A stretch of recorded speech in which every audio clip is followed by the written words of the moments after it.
दोस्तों वीडियो को पूरा देखा कीजिए। कहानी पसंद आए तो लाइक शेयर और कमेंट कीजिए। मेरे चैनल को सब्सक्राइब कीजिए। दिन प्रतिदिन शांतनु की बिगड़ती आदतों से परेशान होकर रुचि ने उससे कहा, शांतनु तुम्हें अपने आप को बदलना होगा। तुम्हारी यह रंगरेलियां मैं सहन नहीं कर पाऊंगी। तुम्हें क्या लगता है मुझे कुछ पता नहीं? क्या मेरे साथ कोई कमी रह जाती है जो बाहर उसे पूरी करने जाते हो? शांतनु ने नाराजगी दिखाते हुए कहा, तुम मेरी पत्नी हो रुचि, और तुम्हें जो चाहिए वह सब मिल रहा है। घर के बाहर मैं क्या करता हूँ उससे तुम्हें कोई सरोकार नहीं होना चाहिए। मैं तुम्हारा गुलाम नहीं हूँ। तुम मुझसे मेरी आज़ादी नहीं छीन सकती। रुचि बौखला गई और उसने अपनी सास कमला को फोन लगाकर कहा, मम्मी जी आप शांतनु को समझाइए। वह हर रात देरी से घर आता है। मुझे लगता है उसका किसी स्त्री के साथ अवैध संबंध है। यह मेरा अपमान है। कमला ने कहा, बेटा चिंता मत करो, हम उसे अवश्य ही समझाएंगे। रुचि अब शांतनु के सुधरने की उम्मीद कर रही थी, किंतु वह बिल्कुल नहीं बदला। रुचि ने कई बार उसे घर छोड़कर जाने की धमकी भी दी, पर उसका भी शांतनु पर असर नहीं हुआ। रुचि ने परेशान होकर एक बार फिर कमला को फोन लगाकर शिकायत की। कमला ने कहा, जाने दो बेटा, वह मर्द है, थोड़ा आजाद ख्याल का है। तुम ही हार मान लो, वह जैसा है उसे वैसा ही स्वीकार कर लो। इस बार उसका जवाब सुनकर रुचि हैरान हो गई और उसने गुस्से में फोन काट दिया। वह विचलित हो गई। उसे अपनी सास से यह उम्मीद कतई नहीं थी। वह सोच रही थी, बहू संस्कारी चाहिए, बेटा संस्कारी क्यों नहीं होना चाहिए? ऐसा भेदभाव क्यों? एक दिन रुचि अपनी बचपन की सहेली लक्ष्मी रानी से मिलने गई और उसे अपने जीवन में आए इस तूफान के विषय में सब कुछ बता दिया। लक्ष्मी रानी शहर की बहुत बड़ी वकील थी तथा मुख्य रूप से महिलाओं के अधिकारों की केस ही लड़ती थी। लक्ष्मी रानी ने सब कुछ सुना और फिर कहा, रुचि रात को खाना खाने के बाद मैं तुम्हें घर छोड़ दूंगी। मैं रात में सोचकर कल तुम्हें बताऊंगी कि हमें क्या करना चाहिए। जब शांतनु रात को घर आया उस समय तक रुचि वापस नहीं आई थी। वह बेचैन होकर इधर उधर घूम रहा था तथा खिड़की से बार बार नीचे झांक रहा था।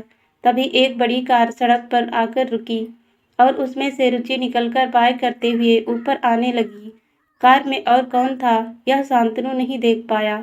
रुचि के आते ही शांतनु चिल्लाया, कहाँ गई थी तुम रुचि? इतनी रात को किसके साथ वापस आई हो? कहाँ अपना मुंह काला करवाया? कहते हुए उसने रुचि पर हाथ उठाया, किंतु रुचि ने उसका हाथ पकड़ते हुए कहा, तुम्हें कोई हक नहीं मुझसे यह सवाल करने का। मैं एक दिन बाहर क्या चली गई, तुम्हें बुरा लग गया। मुझे भी लगता है जब तुम रोज देर से मुंह काला करके आते हो। दोनों के बीच झगड़ा बढ़ता ही गया। रुचि दूसरे दिन फिर लक्ष्मी रानी के घर गई और दुखी होते हुए उसे रात की घटना से अवगत कराया। यह सब कुछ सुनने के बाद लक्ष्मी रानी ने कहा, रुचि ऐसे इंसान के साथ कब तक अपना जीवन बिताओगी? तलाक ले सकोगी? रुचि सकपका गई और उसने कहा, लक्ष्मी उसे सुधारने की कोशिश तो करने दो। लक्ष्मी ने कहा, तुम्हें अभी भी उम्मीद है कि वह सुधरेगा? मुझे नहीं लगता। बातों ही बातों में रात हो गई। आज भी लक्ष्मी रानी रुचि को छोड़ने आई।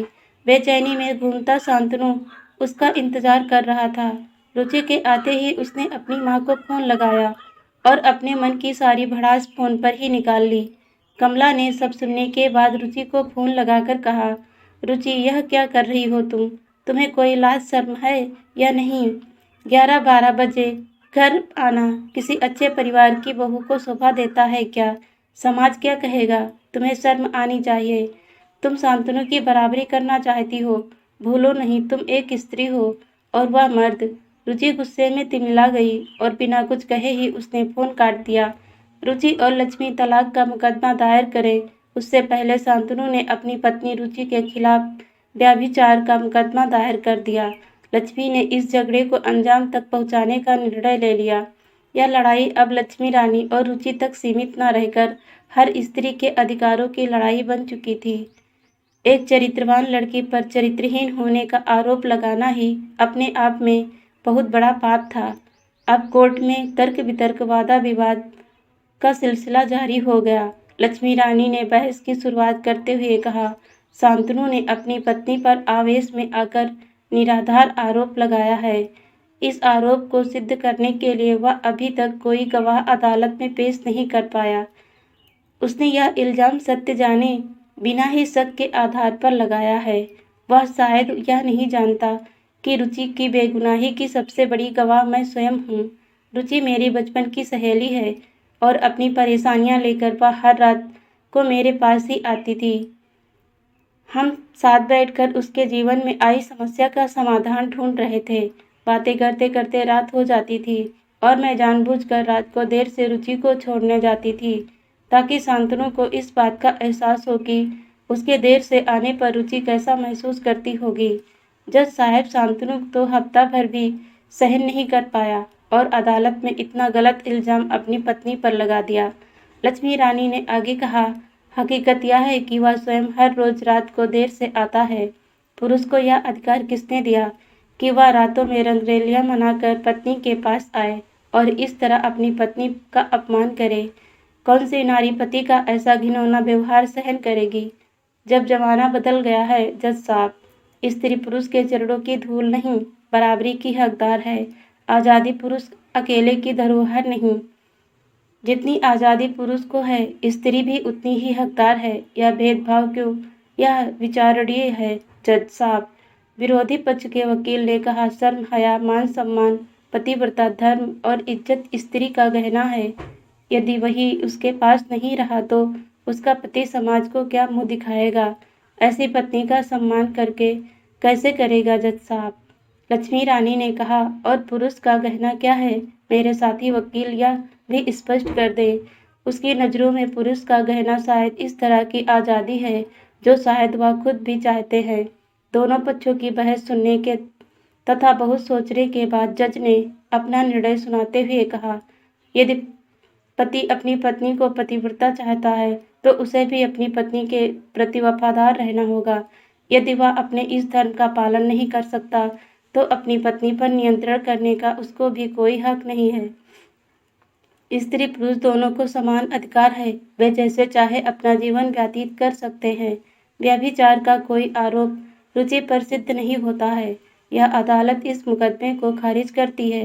रुचि के पक्ष में फैसला आने के उपरांत जब वह बाहर निकले तो उसकी नज़रें अपनी सास कमला से मिली। तब कमला की नज़रें अपने आप ही झुक गई। रुचि ने उनके नज़दीक आकर पाँव छुए।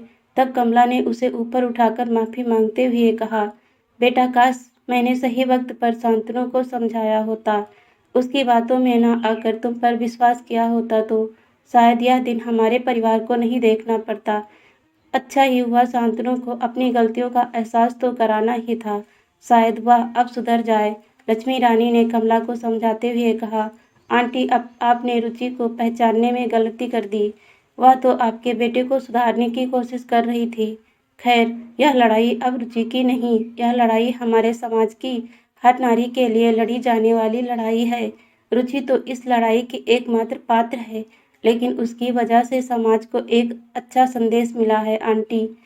कमला ने रुचि की तरफ प्यार भरी नज़रों से देखते हुए पूछा, बेटा, अब क्या करोगी? रुचि कुछ जवाब दे उसके पहले लक्ष्मी रानी बीच में बोल उठी, आंटी, यदि रुचि की जगह आप होती तो क्या करती? कुछ दिन शांतनु को अकेले रहने दीजिए, उसे स्वयं को बदलना होगा। इतना कहकर लक्ष्मी रानी रुचि का हाथ पकड़कर उसे अपने साथ ले गई। लक्ष्मी रानी ने रुचि से कहा, रुचि, तुम धैर्य से काम लेना होगा और कुछ समय अकेले ही रहना होगा। यदि वह तुम्हें थोड़ा भी प्यार करता होगा तो खुद को बदल कर तुम्हें लेने अवश्य आएगा। रुचि अपनी सहेली की बात मानकर अपनी माँ के घर चली गई।